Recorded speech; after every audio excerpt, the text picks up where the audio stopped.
आखिर क्यों संभल में नए सीजीएम के एंट्री से एसीपी अनुज चौधरी की नींदें हो गई गायब। दोस्तों, कभी कभी प्रशासनिक स्तर पर कुछ ऐसी घटनाएं होती हैं जिसके बारे में चिंतन करते वक्त मैं सोचता हूं, चलो दाल में काला है, चलो इतना तो चलेगा क्योंकि उसे निकाला जा सकता है, बस पूरी दाल कहीं काली ना हो।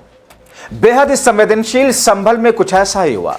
दोस्तों, संवेदनशील जिलों में आने वाले संभल में चंद दिन के भीतर एक के बाद एक ताबड़तोड़ कहिए या फिर तूफानी गति से इधर से इधर का जो खेला हुआ है, इसने सबका अटेंशन संभल पर खींच दिया। और इसके केंद्र में योगी आदित्यनाथ के चहेते एसपी अनुज चौधरी एक बार फिर से आ गए। वही अनुज चौधरी जिनके ऊपर आरोप लगे थे कि अल्पसंख्यकों के ऊपर गोली चलाने का आदेश दिया था। वही अनुज चौधरी जिन्होंने सरेआम ये कहा था कि अगर तुम सेवैयां खिलाना चाहते हो तो तुम्हें गुजिया खाना होगा। वही अनुज चौधरी जिन्होंने कहा था कि होली नहीं रोकी जा सकती है, अपने घरों में रहो, जुमे की नमाज पढ़ने के लिए मस्जिद में मत निकलो। वही नफरती और जहरीला अनुज चौधरी। अब दोस्तों, इस अनुज चौधरी की वजह से पहले एक को हटाया गया, उनकी कुर्बानी ली गई, उसे जूनियर बनाया गया और फिर दूसरे को लाया गया, उसे सीनियर बनाया गया। कहा जाता है कि सीओ से महज चंद दिनों में सुपर प्रमोशन देकर के उन्हें एसीपी के पद पर बिठाया गया और उन्हीं एसीपी महाराज अनुज चौधरी की तरह सरकार के साथ ये नए वाले हो गए। लेकिन चंद घंटों में ही इन्हें जहां से लाया गया वहीं वापस भेज दिया गया। स्वागत है आप सभी का। आप देख रहे हैं द राजनीति का विशेष सेगमेंट खबर और विश्लेषण। मैं हूं जब्बार खान। दोस्तों, तीन सीजीएम के ट्रांसफर पर जितने मुंह उतनी बातें चल रही हैं।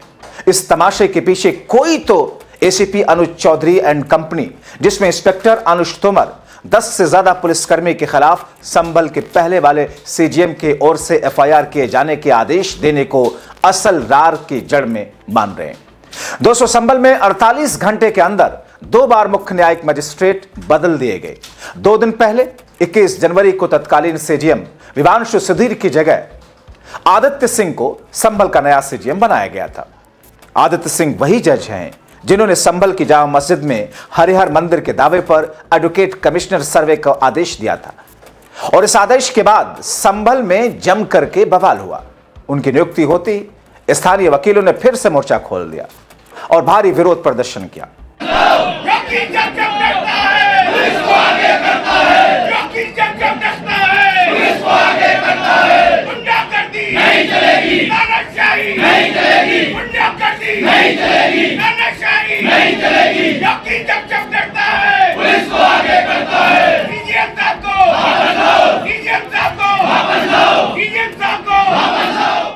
और इसी दबाव में प्रशासन ने कुछ ही घंटों में अपना फैसला बदलने पर खुद को मजबूर पाया। जजों की इस तरह बार बार हो रहे तबादलों पर सपा मुखिया अखिलेश यादव ने सरकार को घेरा। उन्होंने सोशल मीडिया पर जो लिखा उसे सुनना चाहिए। उन्होंने लिखा, सत्य स्थानांतरित नहीं होता, उसका स्थान अचल है। न्यायपालिका की स्वतंत्रता का हनन। दिलचस्प बात यह है कि दीपक जायसवाल के 11 साल के करियर में अब तक 16 बार तबादले हो चुके हैं। वहीं विवांशु सुधीर के 12 साल के करियर में 8 बार तबादले हो चुके हैं। लोकतंत्र का हनन है। अब आदित्य सिंह की वापसी से उनकी पुरानी तैनाती चंदौसी में सिविल जज सीनियर डिवीजन के तौर पर उन्हें भेजा गया। आदित्य सिंह की जगह दीपक कुमार जायसवाल को अब संभल का सीजीएम बनाया गया। इससे पहले विवांशु सुधीर के तबादले पर खूब विवाद हुआ। आपने देखा, विवांशु सुधीर वही जज हैं जिन्होंने हाल में ही संभल के एएसपी अनुज चौधरी पर एफआईआर के आदेश दिए थे और इसके अलावा उन्होंने अन्य 15 से 20 और पुलिस कर्मियों पर मुकदमा दर्ज करने का आदेश दिया था। विवांशु सुधीर के ट्रांसफर पर वकील भड़क गए थे।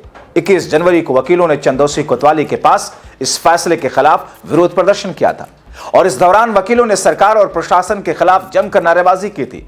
वकीलों ने जज के ट्रांसफर को न्याय की हत्या बताया था।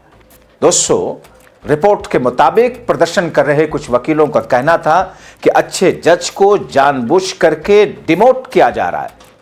कुछ वकीलों ने यह भी आरोप लगाया था कि पुलिस कर्मियों पर एफआईआर का आदेश देने का उसके कारण विवांशु सुधीर का ट्रांसफर किया गया। विवांशु सुधीर ने संभल का सीजीएम रहते हुए एक याचिकाकर्ता यामीन की शिकायत पर कई पुलिसकर्मियों पर कार्रवाई का आदेश दिया था। यामीन ने आरोप लगाया था कि 24 नवंबर 2024 को उनके बेटे आलम जामा मस्जिद के इलाके में सामान बेच रहे थे और तब उस वक्त के सीईओ अनुज चौधरी और इंस्पेक्टर अनुज तोमर सहित 15 से 20 पुलिसकर्मियों ने गोलियां चलाई। याचिकाकर्ता का कहना था कि इस दौरान उनके बेटे को भी 3 गोलियां लगी और इस मामले में सीजीएम ने एफआईआर दर्ज करने का आदेश दिया था।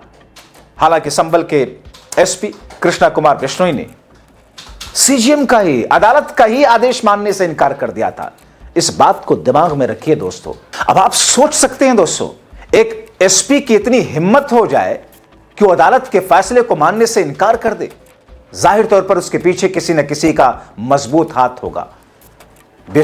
एसपी कृष्ण कुमार बिश्नोई, उनकी इतनी हैसियत हो गई कि वो अदालत का आदेश मानने से इनकार कर दे। उन्होंने क्या कहा था? उन्होंने कहा था कि मुकदमा दर्ज नहीं करेंगे बल्कि इस आदेश के खिलाफ अपील करेंगे। उनका कहना था कि संभल हिंसा के मामले में पहले ही न्यायिक जांच पूरी हो चुकी है। अब दोस्तों, एसपी बिश्नोई ने जो बात कही वो कानून के खिलाफ थी।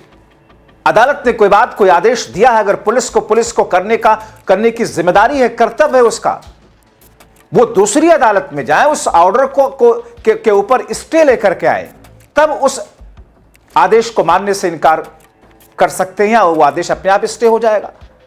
लेकिन ये कोई भी पुलिसकर्मी ये नहीं कर सकता है कि अदालत के आदेश को बाईपास करके ये कहे कि नहीं, मैं नहीं मानूंगा, मैं तो कोर्ट जाऊंगा। आप कोर्ट जाइए, आपको किसी ने नहीं रोका, लेकिन कोर्ट जाने से पहले इस आदेश को मानना जरूरी होता है। दोस्तों, वैसे विवांशु सुधीर के तबादले से यह दावा हो रहा है कि यह ट्रांसफर आदेश दबाव की राजनीति के तहत जबरिया करवाया गया, क्योंकि मुकदमा सूबे की हुकूमत के करीबी किसी पुलिस अधिकारी के खिलाफ दर्ज कराने के आदेश सीजीएम ने दिए थे। दोस्तों, सीजीएम विवांशु सुधीर का तबादला संभल के सुल्तानपुर किए जाने के बाद उनकी जगह आदित्य सिंह को लाया गया। विवांशु सुधीर के 12 साल के करियर में अब तक 8 बार ट्रांसफर हुए। कौशांबी के सीजीएम दीपक कुमार जायसवाल का ट्रांसफर कर संभल का नया सीजीएम नियुक्त किया गया। सीजीएम दीपक कुमार जायसवाल मूल रूप से महाराजगंज जिले के निवासी हैं। 11 वर्षों से न्यायिक सेवा में कार्यरत हैं। अपने करियर में अब तक उनका 16 बार तबादला हो चुका। संभल जैसे संवेदनशील जिले में उनकी तैनाती को महत्वपूर्ण माना जा रहा। अब जिस तरीके से उनके तबादले हुए, उसे तो यही एहसास होता है कि यह सरकार प्रिय नहीं। अब सरकार के प्रिय नहीं है तो जाहिर सी बात है एसीपी अनुज चौधरी के लिए तो यह अच्छा नहीं रहने वाला। उनकी बेचैनी तो जरूर बढ़ेगी। अब दोस्तों, जब देश के सैकड़ों अदालतों में जजों की कमी और मुकदमों का अंबार के चलते लाखों करोड़ों मुकदमे अदालत की अलमारियों में बंद पड़े धूल फांक रहे हैं, तो फिर 2-3 दिन में किसी संभल जैसी छोटी सी मगर बेहद संवेदनशील जगह में एक के बाद एक 3 सीजीएम की इधर से उधर उठापटक या न्यायिक सेवकों के मनोबल को नहीं तोड़ेगी? क्या इससे न्यायिक व्यवस्था पर प्रतिकूल प्रभाव नहीं पड़ेगा? वैसे गौर करने वाली बात यह भी है कि संभल में सीजीएम ट्रांसफर को लेकर के जो बवाल मचा है, उसे एक नहीं कई पहलुओं तक कई नजर से देखने की जरूरत है। इस तरीके से जल्दी जल्दी ट्रांसफर होने से जजों के दिमाग में यह भय बना रहता है कि वही भगवान नहीं है, अगर कुछ गलत करेंगे तो उन्हें भी उनकी मौजूदा तैनाती से बदला जा सकता है। लेकिन विवांशु सुधीर ने तो कुछ गलत किया ही नहीं। उन्होंने ऐसा फैसला दिया था जिसकी वजह लोगों की न्यायिक व्यवस्था पर जिस वजह से विश्वास बढ़ा था। अगर विवांशु सुधीर ने कुछ गलत किया होता तो वकील प्रदर्शन नहीं करते। अब दोस्तों, जिस तरीके से 2-3 दिन में जजों का ट्रांसफर न्यायिक सेवा व्यवस्था का मखौल भी उड़ रहा था। संभल में एक के बाद एक सीजीएम के ट्रांसफर की बात करूं तो अगर किसी पुलिस अफसर या पुलिस टीम के खिलाफ मुकदमा दर्ज करने का आदेश करने वाले विवांशु सुधीर को पद से इसलिए रातों रात हटाया गया कि उन्होंने सत्ता के करीबी किसी पुलिस अफसर या अफसरों के खिलाफ मुकदमा दर्ज करने का आदेश दिया, तो न्यायिक सेवा व्यवस्था की हत्या है। खैर, दावा हो रहा है कि संभल के नए सीजीएम दीपक जायसवाल के तेवर विवांशु सुधीर से कड़क है, क्योंकि दीपक जायसवाल के 11 साल के करियर में 16 बार तबादले हो चुके। वहीं विवांशु सुधीर के 12 साल में 8 बार तबादले हुए थे। जाहिर तौर पर यह घटना, यह पूरी कहानी ये बताती है कि उत्तर प्रदेश में सत्ता के करीबी रहने वालों के साथ में किस तौर पर उनको पलकों पर बिठाने की कोशिश की जाती है, चाहे भले ही अदालत उनके खिलाफ कोई कड़ा आदेश ही पारित क्यों ना करे। लेकिन अब संभल को लेकर क्या स्थिति उत्पन्न होगी? नए जज मजिस्ट्रेट क्या कुछ आदेश देंगे देखना बहुत महत्वपूर्ण होगा। आप क्या सोचते हैं, अपने राय कमेंट बॉक्स में जरूर लिखें।